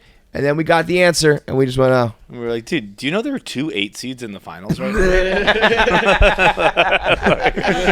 And they're both from Miami. That's crazy. The aliens, we fucking don't care. Whatever, dude. Yeah, I mean, this guy, he said something like everything ranging from, I think he said from fragments to intact spacecraft of non-human origin. That is crazy. It's crazy. Because most rational people say, I believe in the existence of aliens, or I believe in the existence of extraterrestrial life, but I think it's microscopic. I think it's small organisms.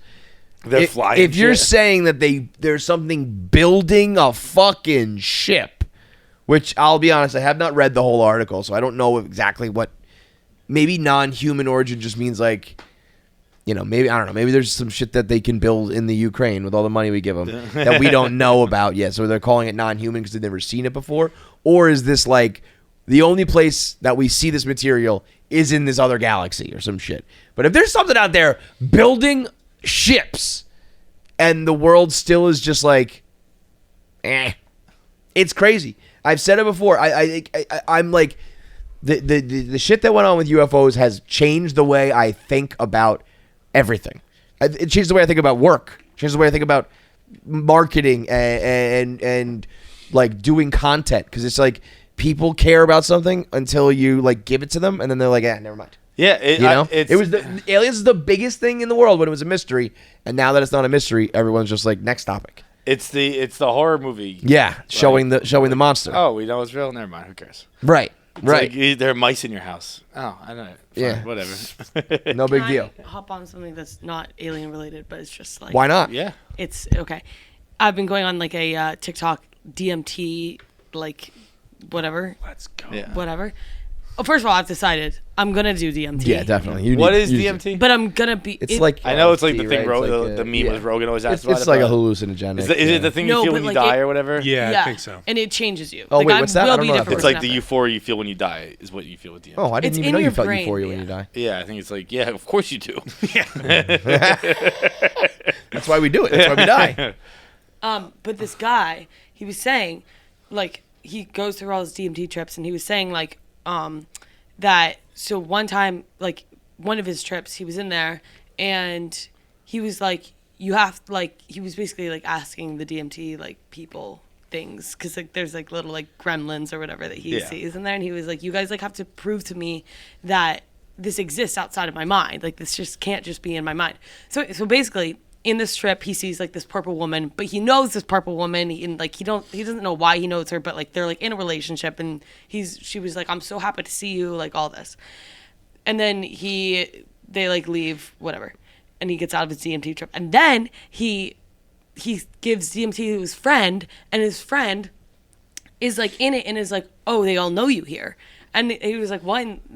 And he was like, they're all saying that you always visit, and there's this purple woman who is saying that she knows you, and it described the exact same thing.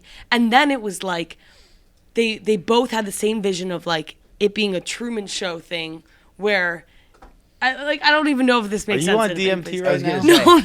What the fuck are you talking about? I do know everybody does the ayahuasca says that you see Mother Ayahuasca. Like a lot of people see the same woman when they do ayahuasca. I just think it's weird when people say the same stuff. Yeah, that. So to clarify, he saw Purple Woman in his DMT dream, came back to reality.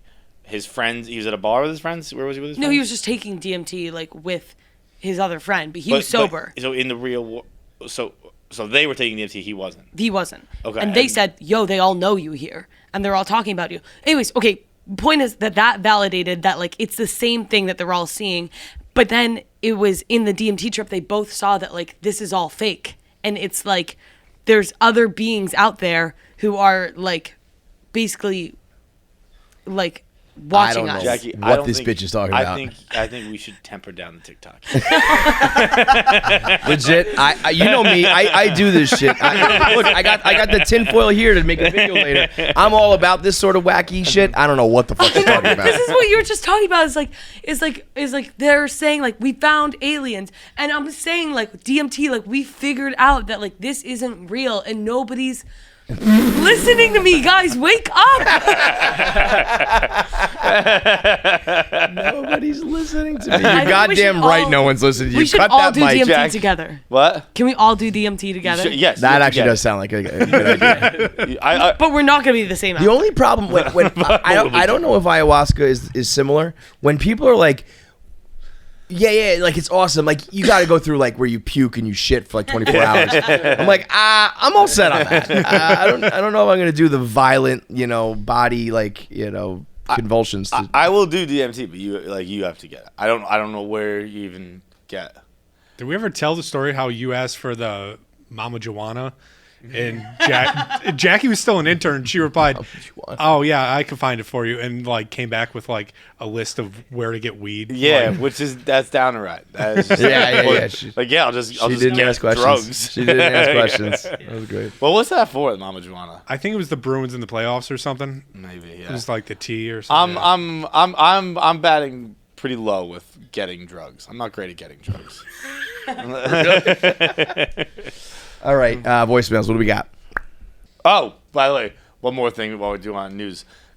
Aliens, good, all that. Some important news now. Fall Out Boy is on the new Taylor Swift album. Oh, shit. The new re-recording of Speak Now, Fall Out Boy is on. That's huge. We all have that long, nagging home to-do list that we keep putting off. I got so many things on the to-do list right now that I'm just not doing. I'm just like living in a home that's just like not fully unpacked. That's what you're gonna do forever. Forever. I'm just gonna do that forever. Yeah. I don't see a problem with that. I don't think I'd be able to, because I would do the same. I don't think I'll ever be able to allow myself to move into a home that's not like done. Yeah. Because you want to know what you get. This is it. Yeah, I should have known that about myself. Whatever. Like, oh, we'll fix this, we'll fix that, we'll change that, and then you get there and you go like, I'm not gonna do anything. That's such a thing. Like, it already works. Right? It works. That's the thing. It's like it's functioning, and we're done. Well, anyway, if it's full of annoying things that need to be fixed, like a dripping dishwasher, the hole in the drywall, the dryer's not drying, it's haunted, I don't know, any of the various things. Wouldn't it feel great to get that all done? Well, now you can, and it's easier than ever. Introducing Front Door, the all-new one-stop home repair and maintenance app. I mean, I am absolutely going to be using this. I got a lot of stuff that Front Door is going to have to do for me. It also lets you video chat with experts. That's also clutch, too, because there is one last shred of me that wants to be like a real man. Not even a real man, just like a functioning, capable human, where it's like something is wrong. Can you fix it for yourself? And I don't need you to come to the door and do it for me, but maybe just tell me. Maybe just tell me, put this wire there, or turn this knob, or change this thing out. So they can teach you how to do it over the phone, or diagnose the problem faster. Or if you just need to get it done, they'll send over a pro that's vetted and trusted, and they will come to your house and solve the problem. With a Front Door membership, it's easy to cross things off your home to-do list and enjoy the feeling of done. Download the app now and get a free video chat. That's Front Door app. You can download it now and get a free video chat. Click the link and get it done today. What's up, KFC, Feits, Nick, and Jackie?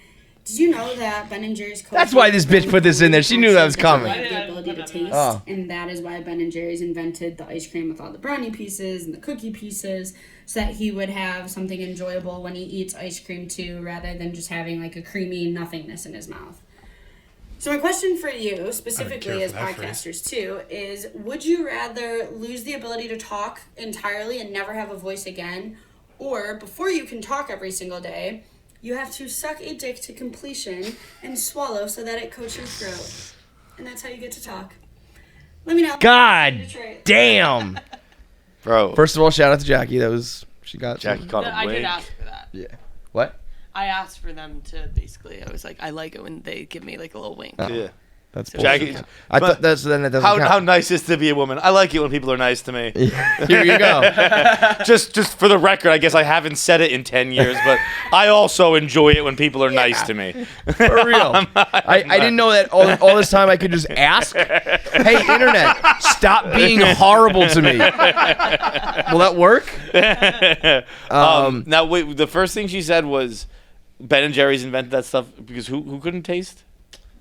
I think one of the guys put founder Ben Cohen actually doesn't really have the ability to taste, and that is why Ben & Jerry's invented the ice cream with all the brownie pieces and the cookie pieces, so that he would have something enjoyable when he eats ice cream too.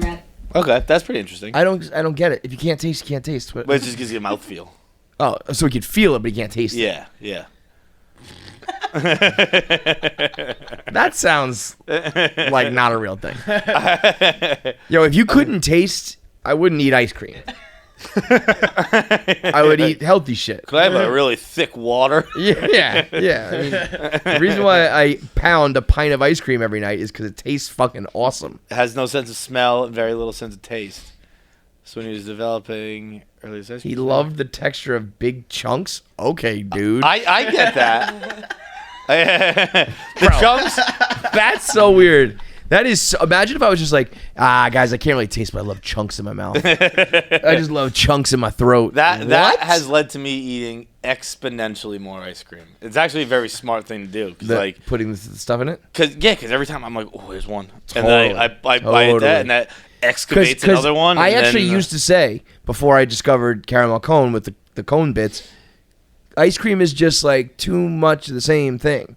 It's like, what am I going to have another bite? Yeah. Another bite of the same shit? And it's like, no. Sometimes you get a little bit, sometimes you get that. It turned ice cream eaters into archaeologists. I was like, look at that. I can't go to bed just yet. There's another discovery right here. You fat fuck. Saying that your ice cream eating is like archaeological discovery is fat, dude. When you're going down, you get like a big chunk. Like it makes a noise when you hit the Yeah. Like, okay. You have to get the elbow into so it. We struck! Oh! You said you microwave ice cream, right? Yeah. So I've almost done that. I've gone overboard with that. And so it gets melty, so all of the chunks kind of like go to the bottom. And at the very end is like a scoop of all the chunks with a little bit of like melted ice cream left. Oh my God. Oh my fucking God.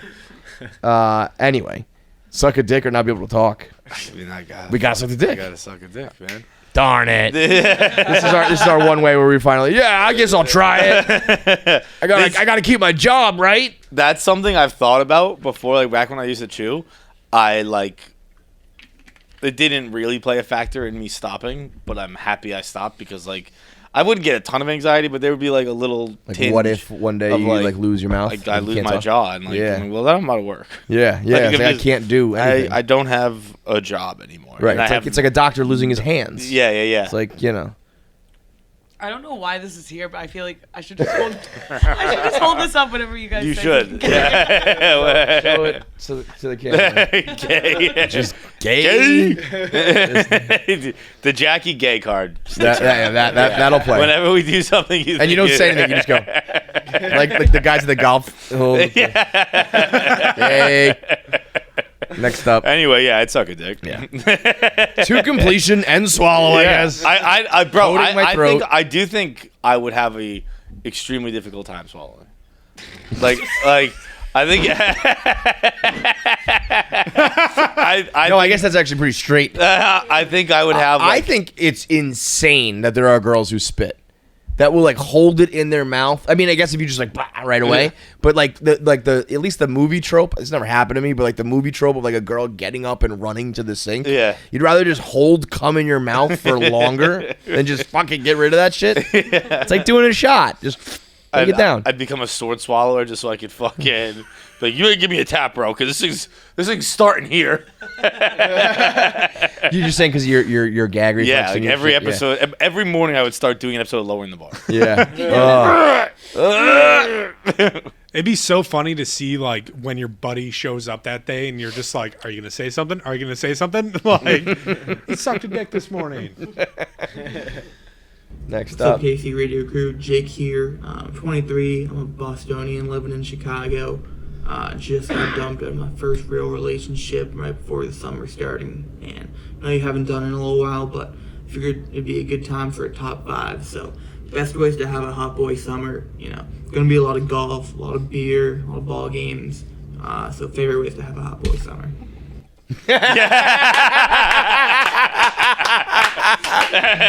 Well done, Jackie. Well done. By the way, Jackie, since you're being funny, where's your fucking videos? Yeah, I'm sorry. I can't. I'm not. I'm gonna knock. Sorry, I've been trying to do this whole Tetris thing. I'm sorry, I can't. I've been trying to do the whole Tetris thing, and it's not going viral at all. But I'm gonna. Yeah, not every video goes viral. Yeah, I know. You just gotta keep trying. Well, she also had the cottage cheese one that got a total of 60 views. It blew up. It really blew up. You had a video where you did with 60 views? No, we didn't get 60 views. Now it has 200 something views. But. You have over 10,000 followers. It's an Instagram video that got 60 views?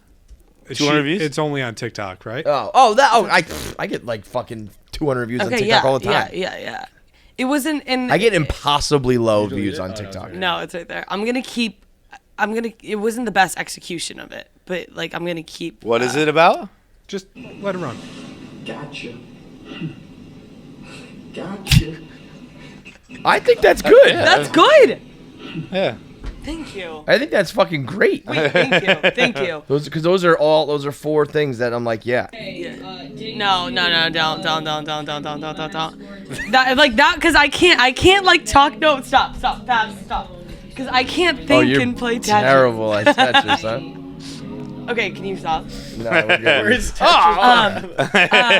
I'm gonna post one today, but it's not anything electric. But it's, good. Okay. That's how to get the people going.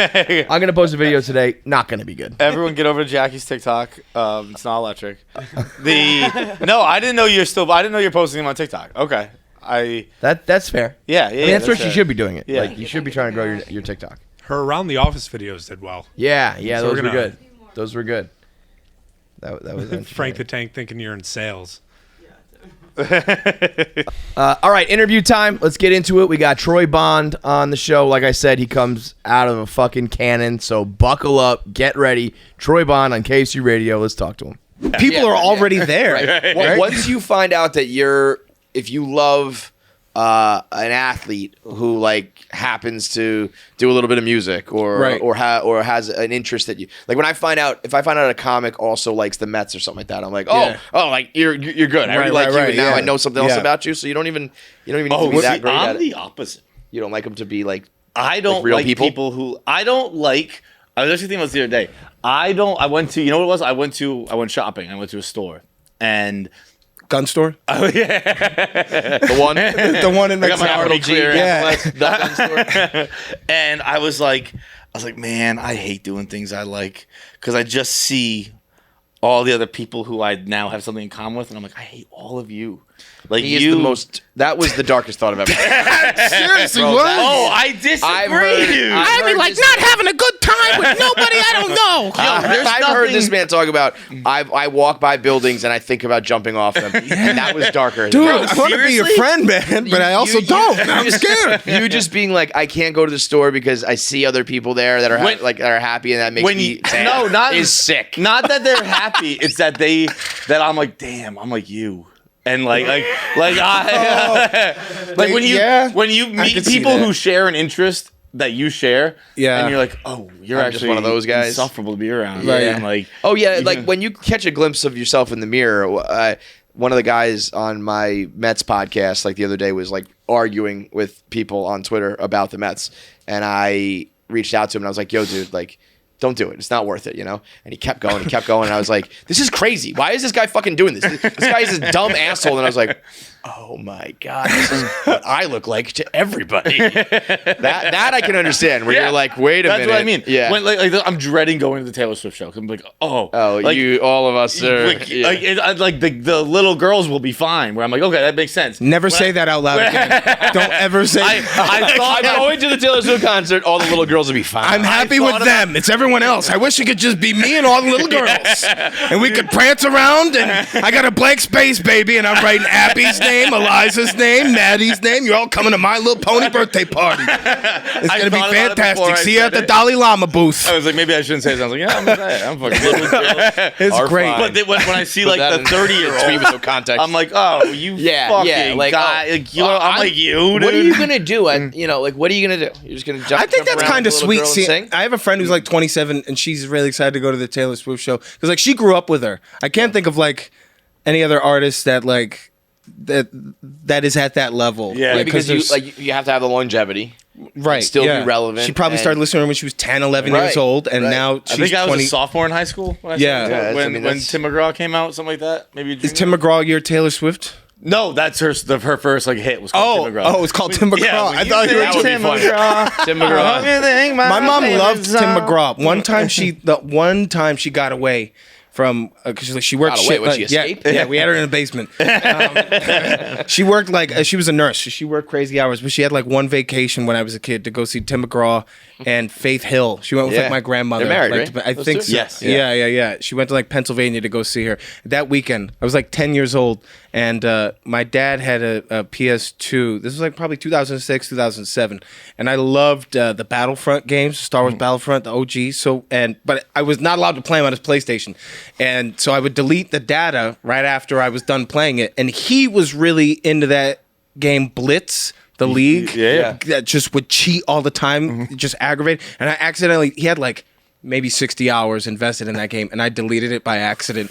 And then after I did that, I just went upstairs and I was like, I'm just going to pretend I don't know what happened. Totally. I woke up to him. He grabbed me by the chest. And the next thing I knew, I was downstairs on the couch with his foot on my chest. And then I just got the worst ass beating of my life. I used to be much darker. All the black came off of me that day. I went from one day this kid's going to have a hard time with the cops to he looks like he has good credit. And my mom came home being like, I got you all this stuff from the Tim McGraw concert, which made the weekend even worse because I didn't give a fuck about Tim McGraw. Now I got this. It's like when they brought Dasani to those people in Houston when the power went out. Like, now they got to boil the water again. It doesn't matter. This sucks. Tim McGraw that was a trauma dump. You said Tim McGraw, and I was like, speaking of Tim McGraw, here's this time my dad beat the shit out of me. That did not connect you ever seen Friday Night Lights? Kind of like that. Yeah, I walked in talking about molested, and we're getting glory holed by the Pope. This is great. I love the Vatican. This is so great. This is like that 70s show, but only hide. Nobody feels safe. The fucking fact that your dad had a video game system. Like that's like the meanest thing I ever heard. That like it's one thing if your dad doesn't let you do things. You but can't play the video games. Can't, You're a child and you can't play with the toys. We had a GameCube, and that was supposed to make us be okay. GameCube. We were like, you have the GameCube, you'll be fine. And I'm like, how many fucking times can I play Mario Sunshine? I want to play San Andreas. I'm 10. GTA, I don't care. I want to kill a hooker with a katana. That urge never goes away if you don't satisfy it at 10. If you have a kid out there, make sure he's playing as many violent video games as he can before puberty. Otherwise, those wires get crossed and he ends up in the NFL. Basically. Oh, and let's do an end card. I think we still have one from when you cut off your fingertip as like our default one. Because at the end, you're Just for tickets in general? No, just subscribing to the YouTube. All right, thanks for watching. Make sure you subscribe, like, and leave a comment below. Click that button. Or I'll cut off my finger.